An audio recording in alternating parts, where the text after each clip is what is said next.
Good morning বন্ধুরা, আজকে আবার একটা নতুন দিন শুরু করছি তোমাদেরকে সঙ্গে নিয়ে।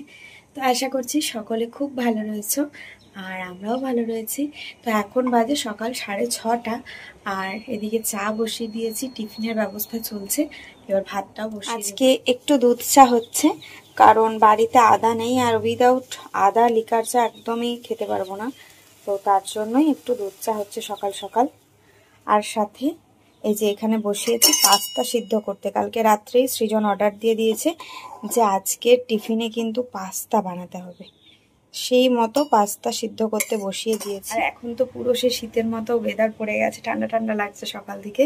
তো আমি ফ্রেশও হয়ে নিয়েছি, আর কি বলতো, এই হাতা দেওয়া জামাগুলো পরলে বেশ ভালো লাগছে, তাই নাইটির বদলে মানে নাইটি চেঞ্জ করে এটা পরে নিয়েছি সকাল সকাল।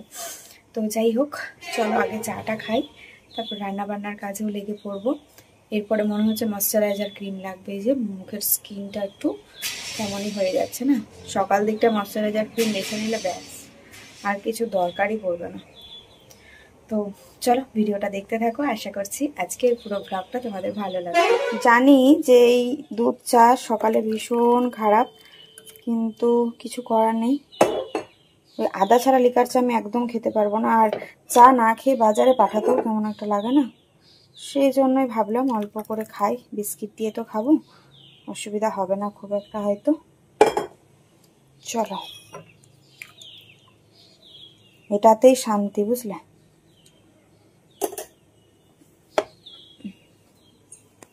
কই গো, তো এতক্ষণ ধরে সমস্ত কাটাকুটি কমপ্লিট করে নিয়েছি, এদিকে ভাতও বসিয়ে দিয়েছি আমি। আর এই যে দেখো, একটা শুক্তোর মতো তরকারি হবে, তাই সমস্ত সবজিকে আমি এখানে কেটে নিয়েছি। বরবটি, বেগুন, মূলো, আলু আর কাঁচকলা কালকে থেকে কাটা আছে। আর ছেলের পাস্তা হবে, তার জন্য এখানে ক্যাপসিকাম, পেঁয়াজ, টমেটো, রসুন এগুলোকে কেটেছি।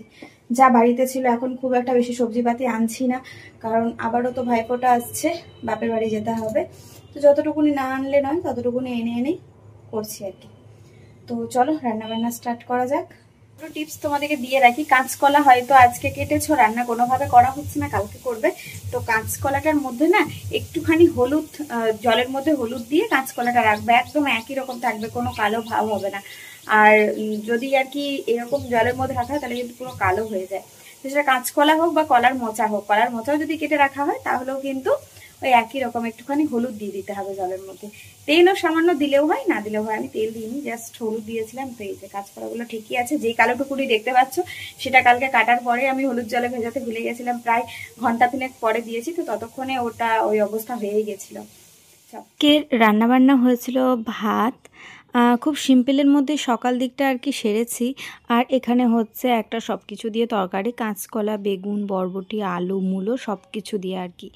আর সাথে ছিল এখানে মসুর ডাল, যেটা কিনা আমি আম দিয়ে বানিয়েছিলাম। আর তারই সাথে ছিল দেশি মুরগির ডিম সেদ্ধ। আর এইদিকে তো টিফিনে পাস্তা বানিয়েছিলাম। তো ব্যাস এইটুকুনি সকাল দিকে রান্নাবান্না। এরপরে ওরা বেরিয়ে যাবার পরে আমি চিকেনটা বানাবো। আর আজকের চিকেনটা একটু অন্যরকমভাবে বানাবো, তাই ভাবলাম যে চলো তোমাদের সাথেও শেয়ার করি। তবে শুধু রান্নাই নয়, ঘরেও আমি বেশ কিছু কাজকর্ম গোছাচ্ছি, শুরু করেছি অলরেডি, তবে সেটা তোমাদের সাথে শেয়ার করা হয়নি। তো যাই হোক, এদিকে আর কি পেঁয়াজটা আমি কেটে রেখেছিলাম, কেটে জল দিয়ে ভিজিয়েই রেখেছিলাম পেঁয়াজটা। জলটা আর ছেঁকে রাখতে ভুলে গেছি জানো, মানে এত কাজের প্রেশার রয়েছে না কটা দিন, তো এগুলো না মিটলে আমি একদম যে পুরোপুরি সংসারটাতে মন দিতে পারছি না। বাড়তি দেখবে কোনো কাজ থাকলে আমাদের কিন্তু ওই আসল কাজগুলো আর কি সেইভাবে মনোযোগ সহকারে করা হয় না। তো তার জন্যই চেষ্টা করছি খুব তাড়াতাড়ির মধ্যে সমস্ত কিছু মিটিয়ে নেওয়ার। আমি যদি সমস্তটা তোমাদের সাথে শেয়ার করতে চাই তাহলে কাজগুলো ফাঁকি পড়ে যাবে, তো তার জন্য স্কিপ করে করেই তোমাদের সাথে শেয়ার করছি। যাই হোক, এদিকে পেঁয়াজটা কিন্তু আমার ভাজা হয়ে গেছে, আর ফোড়নে আমি দিয়েছিলাম ওই শুকনো লঙ্কা, তেজপাতার কয়েকটা গোটা জিরে, ব্যাস আর কিছুই দিইনি। তো এরপরে পেঁয়াজটা একটুখানি ভাজা হওয়ার পরে এর মধ্যে আমি কিন্তু কেটে রাখা টমেটোটা দিয়ে দিয়েছি। সামান্য একটু লবণও দিয়ে দিয়েছিলাম যেন ওই পেঁয়াজ আর টমেটোটা একটু গলে যায়, তবে খুব বেশি গলাবো না, পেঁয়াজটা একটু বেশ মুখে পড়লে ভালোই লাগে। আর এরপরে দিয়ে দিলাম আদা রসুনের পেস্টটা, একটা কাঁচা লঙ্কাও এর মধ্যে আমি দিয়েছিলাম। মানে সৃজন এখন না কাঁচা লঙ্কাটা মাঝে মধ্যে খেতে চায়, তো তার জন্য আর কি দিই, ওই একটা দুটো দিলে দেখি খেতে পারে। আর সবই তো শিখতে হবে বলো না। এখানে চিকেনটা সমস্ত গুঁড়ো মশলা, ওই ধনে গুঁড়ো, জিরে গুঁড়ো, কাশ্মীরি লঙ্কার গুঁড়ো, হলুদের গুঁড়ো, কাঁচা তেল আর লবণ দিয়ে মাখানো ছিল। তো তারপরে এই চিকেনটা দিয়ে দিলাম। এত ভালো আজকে খেতে হয়েছিল, মানে সত্যি কথা, এক এক দিন দেখবে এক্সপেরিমেন্টাল কিছু করতে গেলেও ভালো হয় না, আর নর্মাল খুব সাধারণভাবে রান্না করলেও কখনো কিন্তু দেখি খুব ভালো হয়ে যায়। আসলে কি হয়েছিল, পুজোর আগে আমি বাকি দুখানা আলমারি গুছালেও আমার যে বড় আলমারিটা সেটা কিন্তু আমি গুছাইনি, কারণ সমস্ত চুড়িদারকে প্রপারলি ভাঁজ করতে হতো, আয়রন দিতে হতো, তো সেই সমস্ত আর হ্যাপা আমি পোহাতে চাইনি। তো তার জন্য ভাবলাম যে পুজোটা মিটে যাক, একেবারে সমস্ত জিনিসগুলো গুছিয়ে ফেলবো। তো সেই মতো করে সময়ই হয়ে উঠছিল না। সৃজনের পড়াশোনা স্টার্ট হয়ে গেছে, ওদিকে ওর বাবার অফিস স্টার্ট হয়ে গেছে, টিউশন নিয়ে যাওয়া, নিয়ে আসা, পড়ানো, সমস্ত কিছু আমার ওপরেই যায়, যার জন্য আমি রেগুলার ব্লগ তোমাদের সাথে শেয়ার করতে পারি না ইদানিং।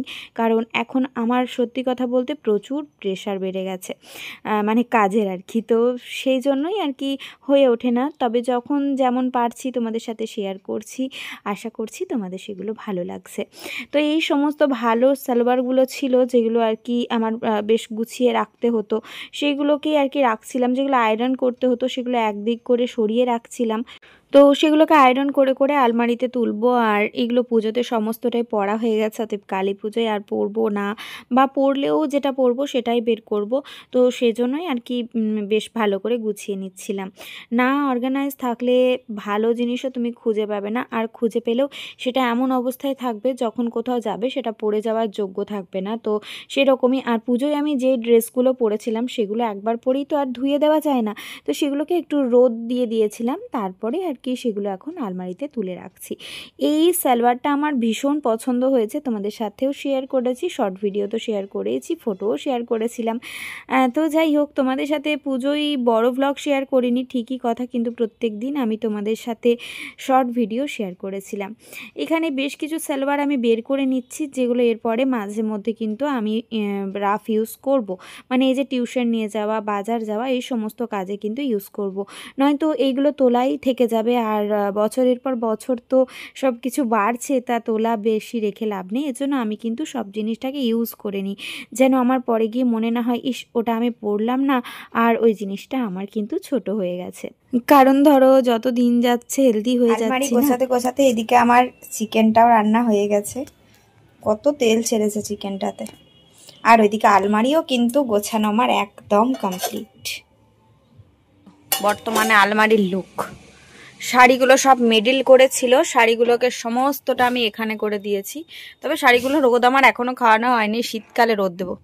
এখানে সমস্ত আমার জিন্স অ্যান্ড টপস রয়েছে, আর এই যে এই মিডিলে রয়েছে আমার সমস্ত সালোয়ার স্যুটগুলো। তো এইভাবে করে আপাতত রেখেছি, কারণ কালী পুজোতে আবারও পরতে হবে, পরার ব্যাপার রয়েছে এগুলো। আর এখানে রয়েছে, এটাতে সমস্ত ব্লাউজ রয়েছে আমার, এখানে সমস্ত সায়া রয়েছে আর কি। আর এই যে এখানে এই দুটোতে করে রয়েছে আমার সমস্ত ইনার, বলতে ওই সায়া ব্লাউজগুলো, আর এখানে রয়েছে আর কি আমার হ্যান্ডলুম শাড়িগুলো। তো এগুলো এখানে রেখেছি, জানি না কবে কি পরবো, এত জিনিস কখন যে পরবো কিছুই বুঝে উঠতে পারি না।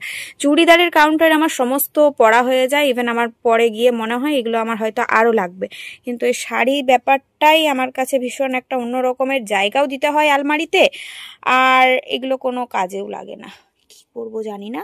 আর এখানে রয়েছে আমার সমস্ত কিছু শীতের আর কি কিছু জিনিসপত্র, সমস্ত বলবো না, কয়েকটা রয়েছে। আর এখানে সমস্ত সুতির ছাপা শাড়ি, আর সাথে ওড়না কিছু রয়েছে, যেগুলো একদমই কাজের লাগে না, মাঝে মধ্যে পরা হয় আর কি। আর এটাতে কি রয়েছে, এটা তো কয়েকটা শাড়ি রয়েছে যেগুলো একদমই অকেজো। তো আপাতত আলমারিটা গুছিয়েছি, কিছুদিন পরে আরও ফাইনালি গোছাবো, কিছু জিনিস ডিভান্ডে ঢুকিয়ে দেবো যেগুলো আমার আর কি সবসময় কাজে লাগে না, তো সেগুলোকে ফালতু আলমারিটায় রেখে লাভ নেই, সেগুলো ডিভান্ডে ভাবছি ঢুকিয়ে দেবো। তো তবুও জানিও বন্ধুরা কেমন হয়েছে আমার গোছানোটা। আর এইদিকে দুটো ব্যাগ হ্যাঙ্গিং রয়েছে, দেখতেই পাচ্ছ। এগুলোতে হচ্ছে আমার চুড়িদারের পিস, ব্লাউজ এগুলো রয়েছে, এগুলো আর কি আমাকে দিতে হবে টেলারে। তো কালী পুজো পেরিয়ে যাক, তারপরেই আর কি দেবো। আমার তো বেশ ভালো হলো জানো, এই কালী পুজোতে না সব জিনিসটা আমার তো বেশ ভালো লাগছে। কালী পুজোর সমস্ত জিনিসটা আমার খুঁজে পাওয়া যাবে, এত সুন্দর করে গুছিয়েছি যেন হাতের সামনে সমস্তটাই পাওয়া যায়। চলো, এটা রবিবারের একটা ছোট্ট ক্লিপস, যেটা তোমাদের সাথে শেয়ার করা হয়নি। রবিবারে দুপুরের দিকে রান্নাবান্না করে বেরিয়ে পড়েছিলাম। এখন যাচ্ছি ফ্ল্যাট দেখতে। আমরা মাঝে মধ্যে এদিক ওদিক ফ্ল্যাট বাড়ি এ সমস্ত দেখতেই থাকছি, কিন্তু মনোমতো হচ্ছে না। জায়গার ভীষণ দরকার, মানে স্পেস, আমাদের একটু বড় জায়গার দরকার, কিন্তু সেটা মনোমতো না হলেই সমস্যা হয়ে যাচ্ছে। তো আজকেও এসেছিলাম একটা ফ্ল্যাট দেখতে। তো এরকম আর কি এন্ট্রিতে ঢুকেই বড় ডাইনিং ছিল, বেশ বড় ডাইনিংটা, সাথে এরকমের কাঁচের জানালা ছিল, মানে দরজা ছিল, তার সাথে আর কি বেলকানি অ্যাটাচ ছিল। তো বেলকানিটাও বেশ বড় সড়ো ছিল, মোটামুটি তোমার একটা 6টা চেয়ার আর কি বসে যাবে এরকম টাইপের। আর এখানে একটা রুম ছিল, রুমটায় দুটো জানালা ছিল, বেশ খোলামেলা, আলো বাতাসও ঢুকছে রুমটাতে। আর রুম অ্যাটাচ আর কি, যেমন টয়লেট থাকে সেরকমই ছিল। তারপর এইভাবে মুখোমুখি করে কিন্তু আরও একটা রুম ছিল। এই রুমটাতে আবার সেরকম একটা আলো বাতাস ঢুকছে না, তবুও ঠিকই আছে, অসুবিধা ছিল না। তো যাই হোক, কিন্তু এদের মুখটা দেখে বুঝতেই পারছো এদের অতটা পছন্দ হয়নি।